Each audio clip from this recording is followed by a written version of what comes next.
Hola, ¿qué tal? Les saluda de nueva cuenta el doctor Abraham Gerardo Pérez Sandoval, profesor investigador de la Universidad Juárez Autónoma de Tabasco.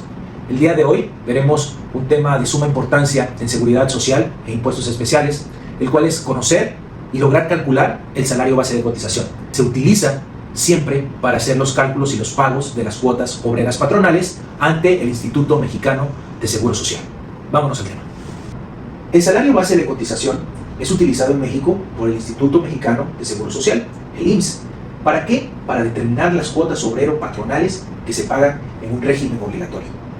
El artículo 27 de la Ley de Seguridad Social establece qué es lo que integra el salario base de cotización.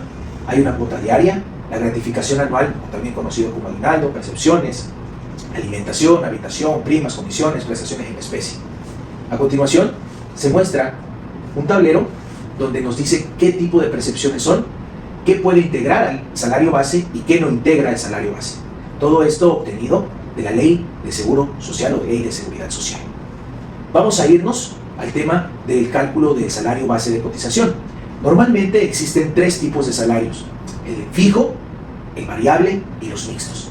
En este primer tutorial conoceremos con elementos fijos. ¿Cuáles son las percepciones de tipo fijo?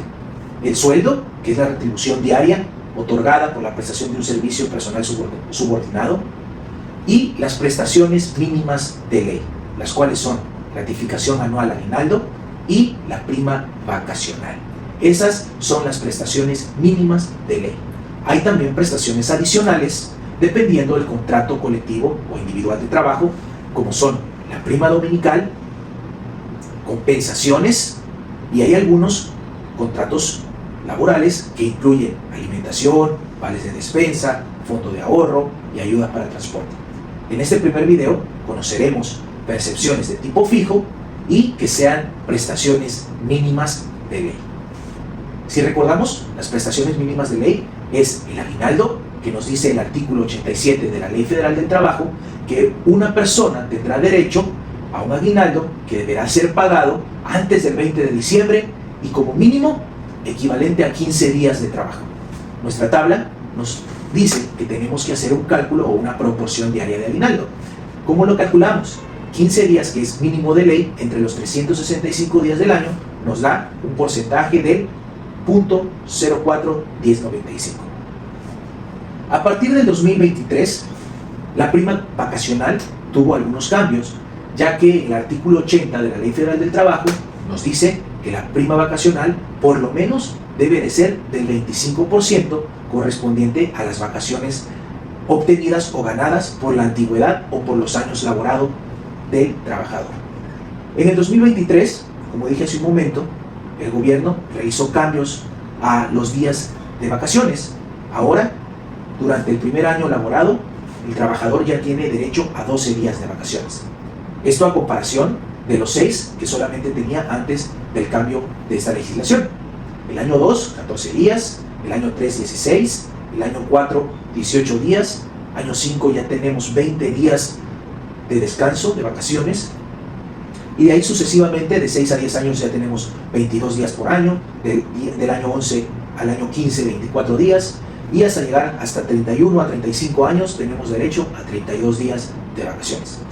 Esto influyó mucho en el cálculo del salario base de cotización, ya que se obtiene, por ejemplo, los días de vacaciones, los 12, si solamente llevo un año trabajando, se multiplica por el porcentaje de la prima vacacional, que como mínimo debe de ser 25%, esto nos da una proporción de 3, y este se divide entre 365 días del año, y tenemos un porcentaje diario de prima vacacional de 0.00821.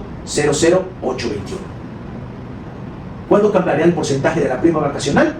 Cuando el nuevo gobierno establezca que debe de aumentar. Pero en los últimos años se ha trabajado con el mismo porcentaje de prima. Y repito, lo único que se modificó fueron los días de vacaciones por años trabajados. Vamos a ver un ejercicio práctico de salario base de cotización con prestaciones mínimas de aguinaldo y prima vacacional. Suponemos que es un salario fijo. Como puesto tenemos un mecánico que gana el salario diario de 200 pesos, una antigüedad de 2 años, prestaciones mínimas de ley, tenemos aguinaldo 15 días, vacaciones 14 días, prima vacacional del 25%. Vámonos a los pasos a seguir. Suponemos que antes que aumentara el salario mínimo, la persona ganaba 200 pesos diarios, y para esto tenemos que obtener un factor de integración. ¿Cómo lo obtenemos? Hablando del primer cálculo, que sería aguinaldo. Los 15 días que son como mínimos de ley, entre 365 días del año por 100, y nos va a dar 4.11%. Hacemos la multiplicación por el salario diario y obtenemos una gratificación o el importe diario de gratificación anual de 8.22. El importe diario de prima vacacional, tenemos el mismo salario diario y obtenemos nuestro factor de integración. Recuerden, nos dicen los datos que lleva 2 años trabajando, por eso son 14 días de vacaciones. Por el 25%, eso se divide entre 365 y se multiplica por 100 para obtener el porcentaje, y tenemos que el factor es de 0.96%. Se multiplica por el salario diario y obtenemos el importe diario de la prima vacacional, 1.92. Ahora calculamos el salario base de cotización de una forma muy sencilla. Sumamos el salario diario más el importe de la gratificación anual más importe de la prima vacacional, hablando de un importe diario, y obtendremos el salario base de cotización, en este caso 210.14. La Ley Federal del Trabajo nos dice que las prestaciones mínimas de ley son aguinaldo de 15 días y una prima vacacional del 25%. Las modificaciones últimas recientes fueron agregar más días de vacaciones, y eso ha hecho que el salario base de cotización cambie, como lo vimos en el ejemplo. En posteriores videos veremos no solamente prestaciones mínimas de ley y salario o percepciones de tipo fijo, veremos percepciones mixtas, variables, e iremos viendo agregaciones que según los contratos colectivos actuales se dan, como prima dominical, vales de despensa, apoyo de transporte. Pero eso lo veremos en próximos videos. Nos vemos pronto.